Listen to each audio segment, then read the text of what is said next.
में करना चाहते हैं, then you are at the right place. Change the medium for UPSC is the name of the channel. Do subscribe the channel and share among all the Hindi medium aspirants, जिससे ज़्यादा से ज़्यादा जो Hindi medium के एस्पिरेंट्स हैं जो अपने medium को हिंदी मीडियम से इंग्लिश मीडियम में शिफ्ट करना चाहते हैं, जिससे कि उनके सिलेक्शन की चांसेस और ज़्यादा इनहेंस हो सकें, इंक्रीज हो सके. Right now one of the most important question that must be coming to your mind is that is it really possible to change the medium from Hindi medium to English medium? Yes, आप बिल्कुल change कर सकते हैं. For that you need to listen more and more things into English, right? So this is going to be the mixture of Hindi and English both, right? जिससे कि आप ज़्यादा ज़्यादा English को सुने and then you will be able to understand also, right? So this is the editorial we are going to discuss today, and apart from this we will be discussing the questions also out of this particular editorial, right? So this editorial is basically talking about the India-Myanmar relations and the role of the China also, right? And the military, the militancy, right?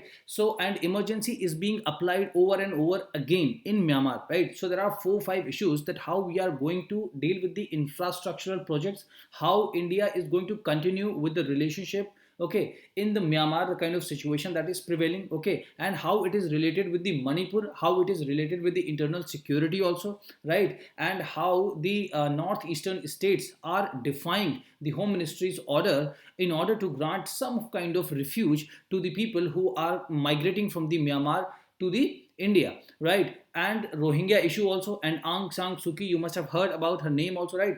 So ये सारी चीज़ों को देखेंगे, and constitution से related क्या चीज़ें हैं जो कि वायलेट हो रही हैं, राइट, म्यांमार में, तो वो सारी चीज़ों को देखेंगे. और इमरजेंसी के साथ में इलेक्शंस, मतलब डेमोक्रेसी का रोल क्या है, right? So these are the issues that are going to be dealt in this particular editorial, right? So I have made these 3 to 4 question. So first of all let us have a look that where Myanmar is. तो Myanmar is the most near neighbour of India. सबसे नज़दीकी जो हमारा है वो ये है, और ये जो आप देख रहे हैं ग्रीनिश कलर, ओके, ये है China, okay. So China is there, so this is the Myanmar, और ये हमारा है Manipur, right? So this is how the Manipur is sharing the border, right? And how the Arunachal Pradesh is also sharing the border. So these kind of questions have been asked into the prelims, that which particular state is sharing the border to which international border, right? So we should be very mindful of the fact, and we should memorize this, right? So look at the map. So here is the Manipur, so Myanmar. So there is some kind of unusual kind of things are going into Myanmar. So that is why people are migrating. और मणिपुर का जो issue है वो इससे कैसे affect होता है, right? तो ये एक थोड़ा सा आप जो है मैप को अपने माइंड में रखो, राइट? अब इससे क्या क्वेश्चंस बनते हैं विद, और ये है क्या, जनरल स्टडीज के पेपर 2 से रिलेटेड है. सो जो इंडिया की सिक्योरिटी है, इंटरनल सिक्योरिटी से रिलेटेड भी ये टॉपिक हो सकता है, राइट? और ये इंडियाज नेबर, जो इंडियाज नेबरहुड है उसमें जो म्यांमार आता है तो उससे भी रिलेटेड है ये, राइट? एंड इसको हम कैसे एथिक्स के साथ भी रोल कर देख सकते हैं कि role of democracy and role of democracy in development and well-being of the people considered a good virtue in the rise of any nation in modern era, okay, in modern era. तो इसको ethics के question में भी, तो इसको ethics के paper में भी इस तरीके से आ सकता है कि रोल ऑफ डेमोक्रेसी के क्या वर्च्यूज हैं, मीन्स अच्छी अच्छी बातें क्या है डेमोक्रेसी की, that one needs to tell and speak about. सो ये हो गया एक क्वेश्चन.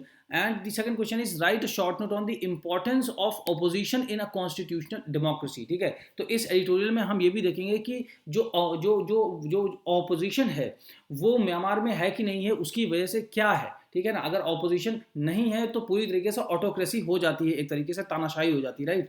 तो ये भी देख सकते हैं. एंड ये सारे के सारे पॉइंट, जितने भी क्वेश्चंस आप यहाँ से देख रहे हैं ना, ये यहाँ से यहाँ तक, ये सारे के सारे questions I have taken from this particular editorial only. ठीक है, तो आप थोड़ा सा इंग्लिश को सुनते भी रहिए, और हिंदी और इंग्लिश दोनों का मिक्स में you just try and understand out. ठीक है, और एक क्वेश्चन हो सकता है with respect to the current situation in Myanmar signalling towards the erosion of democracy and dawn of an era of autocracy. ठीक है ना, मतलब एक यहाँ पे ये बोला जा रहा है कि तानाशाही की शुरुआत हो रही है, अगर डेमोक्रेसी खत्म हो रही है धीरे धीरे कहीं पर भी, म्यांमार में ऐसा हो रहा है, ऐसी स्थिति में आपका क्या विचार है, राइट? तो ऐसे भी आपको सोचना चाहिए.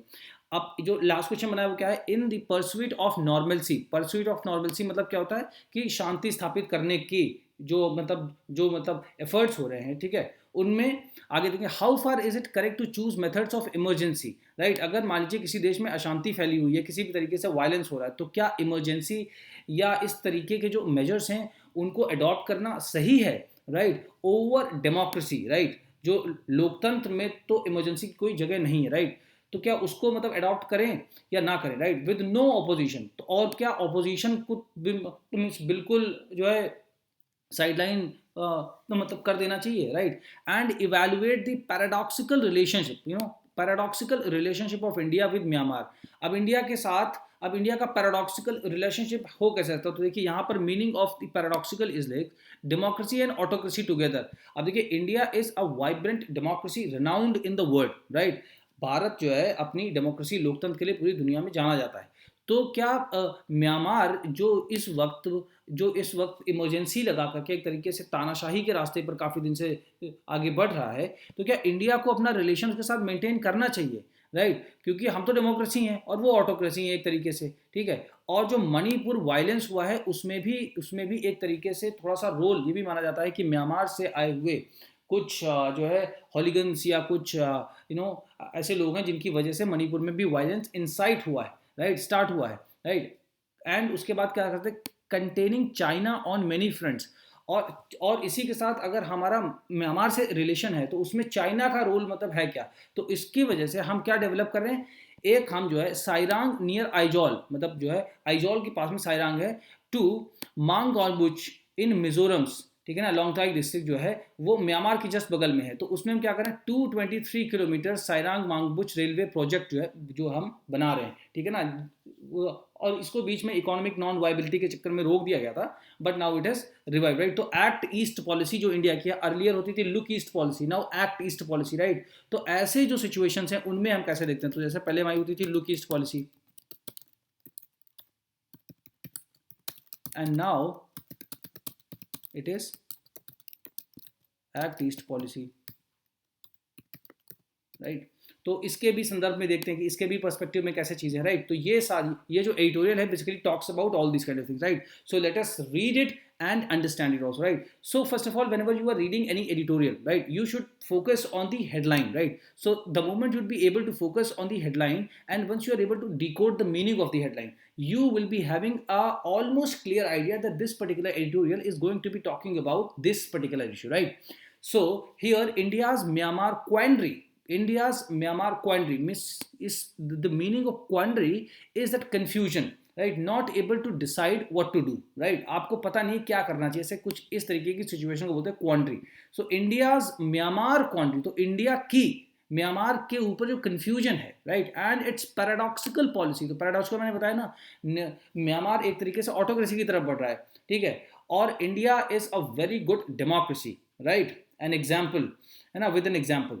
तो अब ये पैराडॉक्सिकल भी है, विरोधाभासी भी है कि इंडिया डेमोक्रेटिक वैल्यूज के साथ चलता है और म्यांमार क्या चल रहा है, ऑटोक्रेटिक वैल्यूज के साथ चल रहा है। तो एथिकली भी इंडिया के लिए सही है कि नहीं सही है, ठीक है। और इंडिया के म्यांमार के ऊपर जो ये कंफ्यूजन है बेसिकली, राइट, तो ये इसी वजह से है। तो ये चीज को हम इस एडिटोरियल में देखेंगे, right. So let us read it.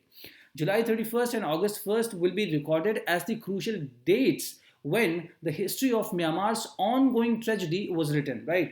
तो 31st August, so 31st July and August 1st जो ये डेट्स हैं, इनमें बेसिकली ये हुआ है कि म्यांमार में फिर से एक बार जो है extension of the emergency for another 6 month, ठीक है ना, इमरजेंसी को एक और 6 महीने के लिए बढ़ा दिया गया है, right.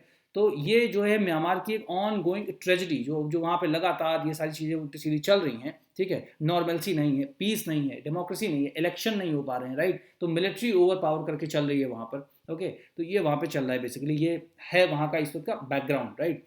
So in the first case the acting president of Myanmar Mint C announced the fourth extension of the emergency for another 6 months। ये चौथी बार उन्होंने इमरजेंसी को 6 महीने के लिए इंक्रीज किया है, बढ़ा दिया, right, which is in violation of the 2008 constitution. तो जो म्यांमार का कॉन्स्टिट्यूशन 2008 में बना हुआ था उसका ये उल्लंघन है, ठीक है। In the second instance the military regime, ठीक है ना, द मिलिट्री रजीम मतलब इस वक्त मिलिट्री की सरकार चल रही है एक साथ वहाँ पर, right, decided to release several political prisoners. उन्होंने ये निर्णय लिया है कि बहुत सारे जो राजनीतिक जो कैदी हैं, मतलब जिनको बना दिया गया है, जो मतलब जो नेता वगैरह हैं जिनको बंद किया गया है उनको छोड़ देंगे, right.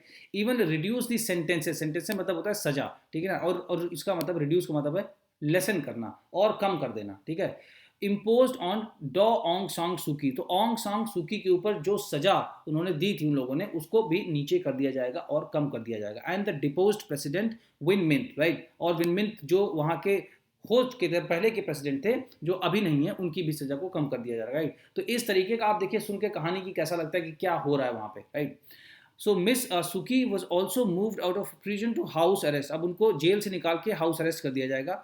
However, these developments do not signal the dawn of a democratic and peaceful Myanmar. तो ये जो जिस तरीके के सिग्नल्स हैं, जैसे कि उन्होंने 6 मंथ्स के लिए इमरजेंसी को फिर से एक्सटेंड कर दिया, ठीक है, अब ये वायलेट भी कर रहा है वहाँ की 2008 के कॉन्स्टिट्यूशन को, और ये पॉलिटिकल प्रिजनर्स को भी रिलीज़ कर रहे हैं, और उनके साथ साथ उनकी सेंटेंसेस को भी कम कर रहे हैं. तो क्या ये सारे जो मेजर्स हैं, ये वहाँ पे डॉन मतलब क्या होता है, स्टार्ट करना, या मतलब जो शुरुआत होना किसी, तो किस चीज़ की शुरुआत, डेमोक्रेटिक एंड पीसफुल म्यांमार. तो क्या ये सारे एक्शन जो ऊपर लिए गए हैं, इससे जो है राजनीतिक रूप से जो वहाँ पर सिस्टम है, वहाँ पे जो चल रहे हैं कॉन्स्टिट्यूशनल जो है मेजर्स, उनकी वजह से क्या लोकतंत्र और शांति वहाँ पे बहाल होगी.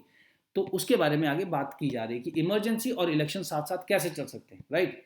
तो अब आप इंडिया में जो एम लक्ष्मीकांत की जो बुक है उसमें आप इमरजेंसी को भी देख सकते हैं, या इंडिया के कंटेक्स्ट में जब इंदिरा गांधी ने इमरजेंसी को इम्पोज किया था, आप उसको भी थोड़ा सा रीड कर सकते हैं, ठीक है, कि इंडिया में क्या हालात थे, कौन सा बैकग्राउंड था कि इमरजेंसी लगाई गई, ठीक है, और वहाँ पे कौन से बैकग्राउंड पे लगाई गई है. तो let us see. The extension of the emergency further delays the election proposed by the military. अब अगर एक्सटेंशन ऑफ द इमरजेंसी करेंगे आप, अगर इमरजेंसी को और आप इंक्रीज करेंगे, तो उससे क्या होगा, डिले द इलेक्शन, है ना. तो इलेक्शन प्रोसेस जो है वो डिले हो जाएगा, ठीक है. मिन आंग लियांग द कूप ऑर्केस्ट्रेटर. तो कूप ऑर्केस्ट्रेटर मतलब क्या है, ये जो बंदे का नाम है ना, Min Aung Hlaing, the coup orchestrator, हमारे किसी काम का नहीं है. तो कूप मतलब होता है सत्ता पलट देना, ठीक है ना, सत्ता पलट देना. तो ये ऑर्केस्ट्रेटर मतलब यही चीफ आर्किटेक्ट हैं उसके, इन्होंने ही सब किया, ठीक है. जस्टिफाई, अब ये उसको जस्टिफाइड कर रहे हैं, the extension due to the failure to establish normalcy in large part of the country. तो ये बोल रहे हैं कि इमरजेंसी इसीलिए एक्सटेंड की है और बढ़ाई गई है क्योंकि नॉर्मलसी मतलब एक जो सामान्य स्थिति है उसको उसको देश के ज़्यादातर हिस्सों में नहीं अभी तक स्थापित किया जा सका है, राइट, शांति को. सो however it is this pursuit of normalcy that has resulted in the suffering with ACLED, the Armed Conflict Location and Event Data Project, a disaggregated data collection, analysis and crisis mapping project. It is reporting that the Myanmar civilians witnessed 2.5 times more violence than those in the Afghanistan. अब ये जो एक agency है, ठीक है, अब ये normalcy लाने के चक्कर में क्या हो रहा है, क्या निकल के आ रहा है, पीपल आर सफरिंग मोर. और ये जो एजेंसी है इसकी रिपोर्ट के हिसाब से लग रहा है कि अफगानिस्तान में लोग जितना ज़्यादा परेशान है उससे 2.5 टाइम्स मोर ज़्यादा पीपल आर परेशान है. कहाँ पे, म्यांमार की जनता जो परेशान है, राइट. तो उससे भी ज़्यादा वर्स्ट सिचुएशन चल रही. तो you can understand the magnitude, right. So military अभी यहाँ तक हमारे किसी काम का नहीं खास है, right. The military regime's relentless campaign includes an average of over 30 air strikes per month. Mean 30 air strikes करते हैं पर मंथ लगभग, ठीक है. आप देखिए किस तरीके की स्थिति चल रही है वहाँ पे. Surprisingly the Tatmadaw the military of Myanmar, okay, जो म्यांमार की मिलिट्री है उसको बोलते हैं Tatmadaw, okay, Tatmadaw, it is how it is pronounce, okay. So Tatmadaw जो मिलिट्री ऑफ म्यांमार है, exerts real control only in 30 to 40% of the territory. तो उनका जो रियल कंट्रोल है वो केवल 30 to 40% of the territory of Myanmar पे है, ठीक है. As in admissions from the Burmese military and report of the special advisory council for Myanmar. इस रिपोर्ट के अनुसार, ठीक है, कि 30 to 40% of the area of the country is being under control by the Myanmar military. All right. So a factious national election would lead to the loss of further credibility. तो अगर इस तरीके से जैसे मतलब गुटबंदी करके नेशनल इलेक्शन होगा तो इससे और ज़्यादा जो विश्वसनीयता है वो खराब होगी, right. If it is conducted only in a third of the country, right. Moreover, the reshuffling within the military backed Union Solidarity and Development Party, ये एक वहाँ की पार्टी है, ठीक है, इसमें रीशफलिंग हो रही है बार बार क्योंकि ये मिलिट्री बैक्ड पार्टी है, राइट.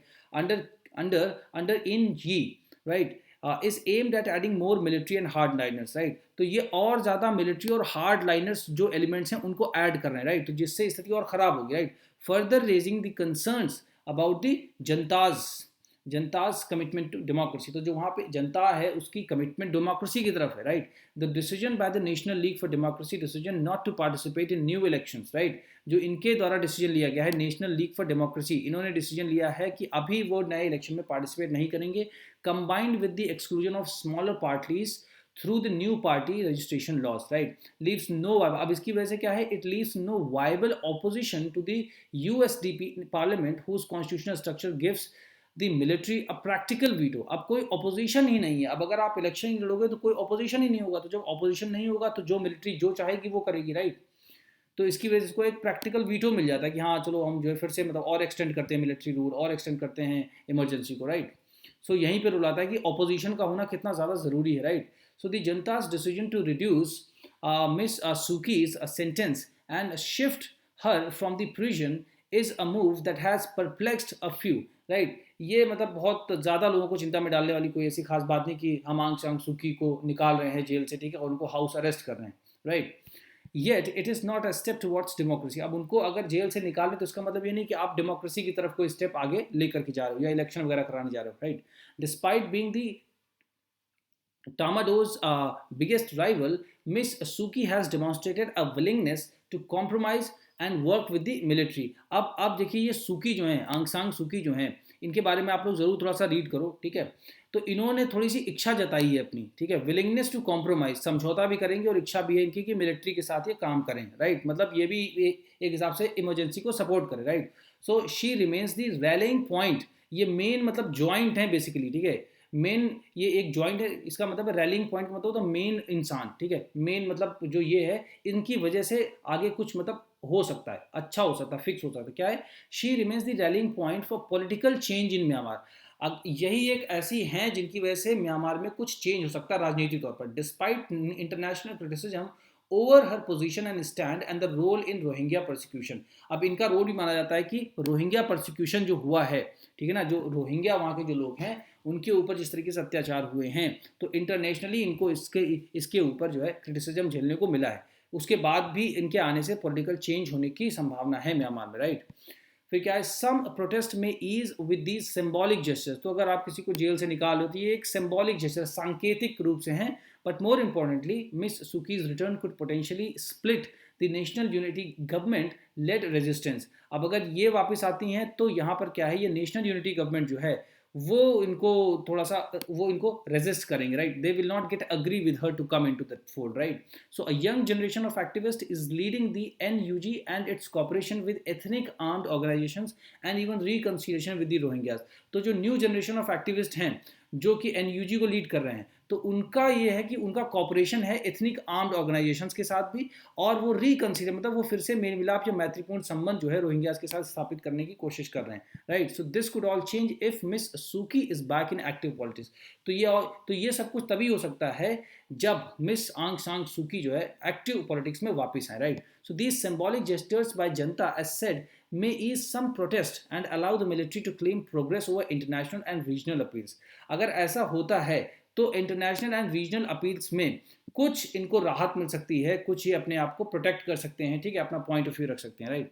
तो ये सब हमारे किसी काम का नहीं आता, possibly leading to a lifting of sanctions and revived economic prospects. अब इसकी वजह से क्या होगा कि जो सैंक्शंस लगे हुए हैं म्यांमार के ऊपर, ठीक है, वो हट सकते हैं, और जैसे वो हटेंगे तो क्या होगा, रिवाइव इकोनॉमिक प्रॉस्पेक्ट, तो इकोनॉमी इनकी थोड़ी सी बेहतर हो सकती है, राइट।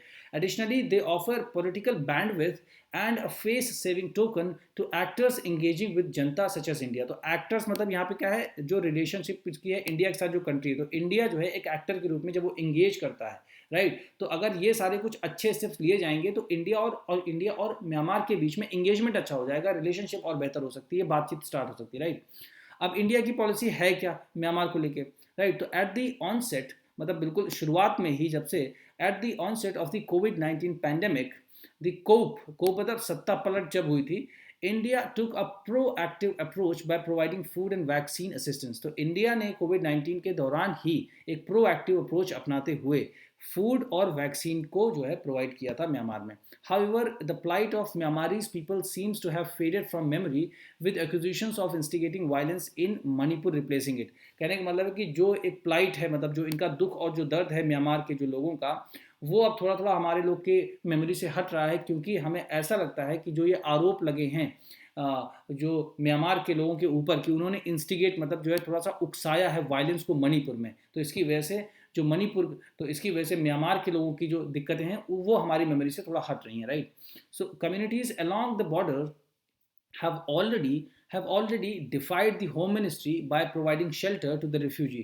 अब जो भी कम्युनिटीज़ रह रहे हैं बॉर्डर पे, ठीक है ना, जो भी कम्युनिटीज़ मतलब बॉर्डर पे, जो ये स्टेट है ना, बॉर्डरिंग स्टेट हैं, जैसे मणिपुर हो गया, मिजोरम हो गया, अरुणाचल प्रदेश, तो ये जो स्टेट्स हैं, इन्होंने क्या किया, होम मिनिस्ट्री का जो ऑर्डर है कि आप शेल्टर नहीं प्रोवाइड करेंगे किसी भी जो है म्यांमार के से आए हुए किसी भी लोगों को, बट इन लोगों ने प्रोवाइड किया, हेल्प किया। इसी वजह से म्यांमार में भी कुछ इनका भी कंट्रीब्यूशन रहा, जिसकी वजह से वहाँ पे वायलेंस इंस्टिगेट हुआ, right. So concerns over trafficking and drug smuggling in Myanmar led to India suspending the free movement regime in September 2022, right. तो जो ये यहाँ पे ट्रैफिकिंग होती है बॉर्डर के पास, और जो ड्रग स्मगलिंग होती है म्यांमार के जरिए इंडिया में, ठीक है, उसकी वजह से इंडिया ने फ्री मूवमेंट रिजीम जो सितंबर 2020 में इंडिया ने सस्पेंड कर दिया था। अब India's external affairs minister S Jaishankar raise the issue of infrastructure project and stability in the border areas. तो इंडिया का जो इशू है मेन, तो इंडिया का जो मेन इशू है वो क्या क्या है, तो अगर हम देखें इंडिया के जो मेन इशू हैं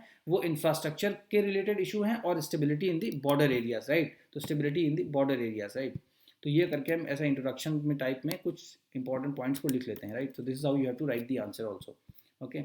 And then, with his Myanmar counterpart, Ton See in Bangkok in July on sidelines of the Mekong Ganga Cooperation Meeting. तो Mekong Ganga जो ये मीटिंग हुई थी, कॉपरेशन मीटिंग हुई थी, इसमें डिस्कस किया गया था कि इंफ्रास्ट्रक्चर इशूज़ के बारे में और स्टेबिलिटी इन दी बॉर्डर एरियाज़ के इशू के बारे में, right. India has also supported the Association of Southeast Asian Nations 5-point consensus. Okay. Nevertheless, India's policy towards Myanmar presents a paradox. ठीक है ना, फिर भी मतलब पैराडॉक्स ही है, अभी पैराडॉक्सिकल है, विरोधाभासी है कि हम उनके साथ एक तरीके से इंगेज भी कर रहे हैं, एक तरीके से नहीं भी कर रहे हैं। कुछ मुद्दे हैं जिसमें बहुत ज़्यादा डिसएग्रीमेंट है, कुछ पे है जहाँ पे ठीक ठाक चल रहा है, तो ऐसा कुछ सिचुएशन है, राइट। तो इसको हम लिख सकते हैं इस बिल्कुल स्टार्टिंग में, अगर इंट्रोडक्शन में हमें लिखना हो, so this is how we can write the introduction, कि स्टार्ट हम ऐसे कर सकते हैं, India's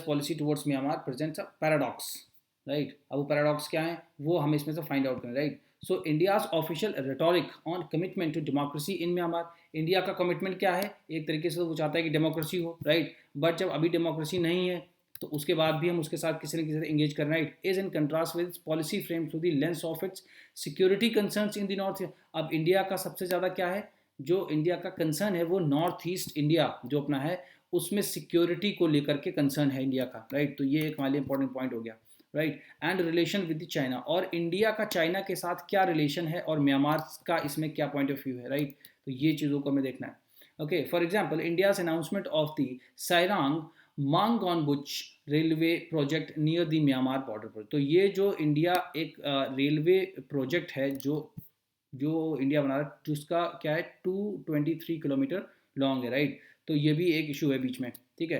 तो इसको भी हम स्टार्ट करें, ये हमारा इंफ्रास्ट्रक्चर का से जो है वो है संबंधित है, रिलेटेड है, alright. Project near the Myanmar border under India's act east policy, right. तो इंडिया के अंडर एक्ट ईस्ट पॉलिसी के अंडर में आता है ये, राइट।